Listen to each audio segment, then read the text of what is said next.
Why do primates masturbate so much? Study traces origins of spanking the monkey. Pleasuring one's genitalia is a very widespread practice among animals, but primates, humans included, are particularly partial to a little self-love.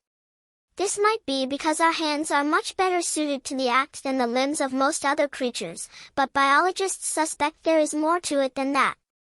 A new study doesn't really settle the question, but it does provide a lot more data confirming a fondness for spanking the monkey is something apes and monkeys themselves are partial to.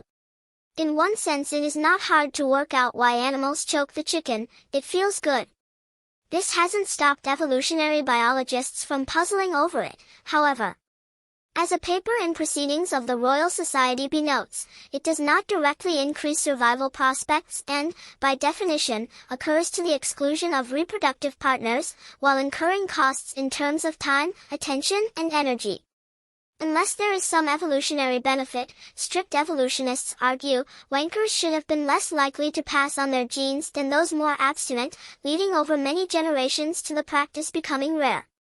Given what a visit to the zoo, or sometimes the seaside, reveals, the argument goes, there must be something keeping downstairs DJing in vogue. The paper outlines several competing explanations. According to one theory, a little marching the penguin can actually increase the chances of parenthood. One version proposes that masturbation releases sperm past its use-by date, leaving nothing but the freshest load for future partners. Another hypothesis holds that subordinate males need to get their end away fast with any receptive female, lest they be interrupted by someone more dominant. Priming the pump, as it were, might assist this process. Arousal changes the pH of the vaginal tract, which can boost the chances of successful insemination, and orgasm may also help sperm make their way to the egg. Consequently, among species where females don't get to have too much choice about who they mate with, when a female does find a partner she likes, some postcopulatory self-stimulation could increase the chances he's the one who fathers her children. Alternatively, the pathogen avoidance hypothesis proposes that regular flushing of the genitals helps prevent sexually transmitted infections. Others argue these fall prey to the fallacy that every behavior must have an evolutionary benefit.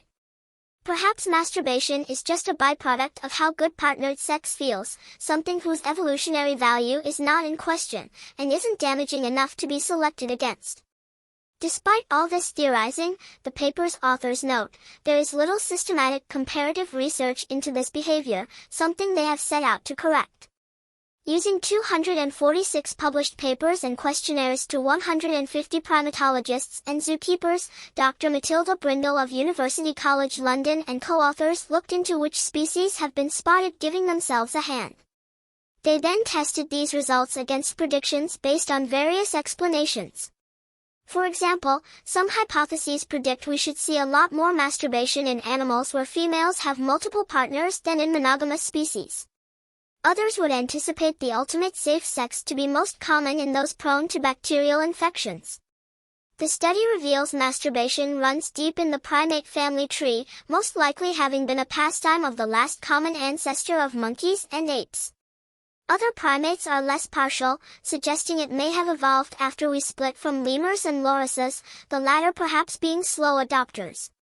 It indicates evolutionary benefits are at least part of the story. Reports of males masturbating were more common than females, but Brindle told IFL Science, this may be because female masturbation and arousal is harder to spot than in males, but also reflects the fact that, historically, female sexual behavior and morphology has been less well studied than in males, so the data weren't available in the literature.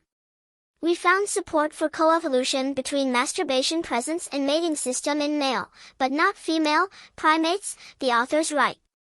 Consequently, we still don't know why most females of most ape species have been spotted circling Venus.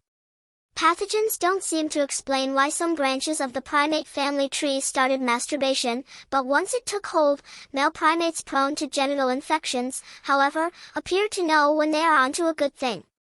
It's for their health, honest. Brindle acknowledged to IFL Science that the study only looks at whether a species has been caught clicking the home page, not how often this occurs, and this weakens their conclusions.